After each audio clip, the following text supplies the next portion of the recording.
ಈಗ ತಾನೇ ಕಾಳಹಸ್ತಿ ದರ್ಶನ ಮುಗಿಸ್ಕೊಂಡು ಹೊರಟಿದ್ದೀವಿ. ಸೊ ಹೊರಗಡೆ ಹೆವಿ ಬಿಸಿಲಾಗಿರೋ ಕಾರಣದಿಂದ ನಾನು ಬಸ್ಸಲ್ಲೇ ಕುತ್ಕೊಂಡು ವಿಡಿಯೋ ಮಾಡ್ಬೇಕಾಯ್ತು. ಇವ್ರು ಬಂದು ದೇವರಾಜ್ ಅಣ್ಣ ಅಂತೇಳಿ, ಇವ್ರು ನಮ್ಮ ಆರ್ಗನೈಸರ್. ಸೊ ಅಣ್ಣ, ನಾವು ನೆಕ್ಸ್ಟ್ ಎಲ್ಲಿ ಹೋಗ್ತಾ ಇದೀವಿ, ಹಾಗೂ ರಾತ್ರಿ ಎಲ್ಲಿ ಅಲ್ಟ್ ಆಗ್ತೀವಿ ಅಂತ ಹೇಳ್ತೀರಾ? ಈಗ ಕಾಳಹಸ್ತಿಯಿಂದ ಮತ್ತೆ ಮಂಗಳಗಿರಿಗೆ ಹೋಗಿ ಪಾನ್ಕಲ್ ನರಸಿಂಹಸ್ವಾಮಿ ದೇವಸ್ಥಾನ ನೋಡ್ಕೊಂಡು ಮತ್ತೆ ದ್ವಾರಕಾ ತಿರುಮಲ ಅಂತಿದೆ, ಅಲ್ಲಿ ಹೋಗಿ ಆಲ್ಟ್ ಆಗಿ ಬೆಳಗ್ಗೆ ನೈಟ್ ಸ್ಟೇ ಆಗೋದು. ಓಕೆ ಗಾಯ್ಸ್, ಸೊ ಮುಂದಿನ ಒಂದು ವಿಡಿಯೋಗಾಗಿ ನೀವು ನಮ್ಮನ್ನ ಫಾಲೋ ಮಾಡ್ತಾ ಇರಿ, ಹಾಗೂ ಫಾಲೋ, ಸಬ್ಸ್ಕ್ರೈಬ್, ಲೈಕ್ ಮಾಡೋದನ್ನ ಮರಿಬೇಡಿ. ಹಲೋ ಗಾಯ್ಸ್, ಫೈನಲಿ ನಾವು ಮಂಗಳಗಿರಿ ಅನ್ನೋ ಒಂದು ದೇವಸ್ಥಾನಕ್ಕೆ ಬಂದಿದ್ದೀವಿ. ಸೊ ನೋಡಿ, ನೀವು ನೋಡ್ಬೋದು. ಸೊ ಇಲ್ಲಿ ನಮ್ಮ ದರ್ಶನ ಮುಗೀತು. ಸೊ ಈಗ ನೋಡಿ, ನನ್ನ ಗೆಳೆಯ ಕೂಡ ನನ್ನ ಜೊತೆಯಲ್ಲಿದ್ದಾನೆ. ಸೊ ಈಗ ನೆಕ್ಸ್ಟು ಇದಾಗಿದ ತಕ್ಷಣ ದ್ವಾರಕಾ ತಿರುಮಲ ಅನ್ನೋ ಒಂದು ದೇವಸ್ಥಾನಕ್ಕೆ ಹೊರಡ್ತಾ ಇದ್ದೀವಿ.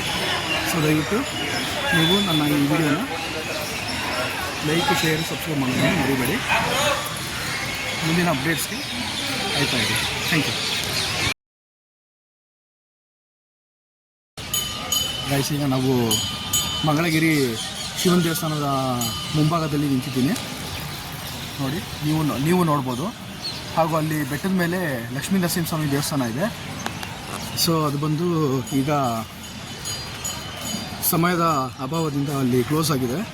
ಸೊ ಈಗ ನಾವು ಶಿವನ ದೇವಸ್ಥಾನದ ಕಡೆಗೆ ಹೊರಡ್ತಾ ಇದ್ದೀವಿ. ಹಾಗೂ ನನ್ನ ಸ್ನೇಹಿತ ಕೂಡ ಇದ್ದಾನೆ, ನೋಡ್ಬೋದು ನೀವು. ಸೊ ಈಗ ಶಿವನ ದೇವಸ್ಥಾನ ದರ್ಶನ ಮುಗಿದ ತಕ್ಷಣ ನಾವು ಸೀದಾ ಈಗ ಮುಂದಿನ ದೇವಸ್ಥಾನಕ್ಕೆ ಪ್ರಯಾಣ ಬೆಳೆಸ್ತಾ ಇದ್ದೀವಿ. ಸೊ ಮುಂದಿನ ಒಂದು ಅಪ್ಡೇಟ್ಸ್ಗಾಗಿ ಎಲ್ಲರೂ ಕಾಯ್ತಾ ಇರಿ. ಸೊ ಈ ವಿಡಿಯೋನ ಲೈಕ್, ಶೇರ್, ಸಬ್ಸ್ಕ್ರೈಬ್ ಮಾಡೋದು ಮರಿಬೇಡಿ. Thank you. ಫೈನಲಿ ನಾವು ಈಗ ದ್ವಾರಕಾ ಟೆಂಪಲ್ಗೆ ಬಂದು ಸ್ಟೇ ಆಗಿದ್ದೀವಿ. ಸೊ ಈಗ ರಾತ್ರಿ ಡಿನ್ನರ್ಗೆ ಬಿಸಿ ಬಜ್ಜಿ ಹಾಗೂ ರಸಮ್ಮು, ರೈಸು ಎಲ್ಲ ರೆಡಿ ಮಾಡ್ತಾ ಇದ್ದಾರೆ ನೋಡಿ. ಇವರೇ ಭಟ್ರು.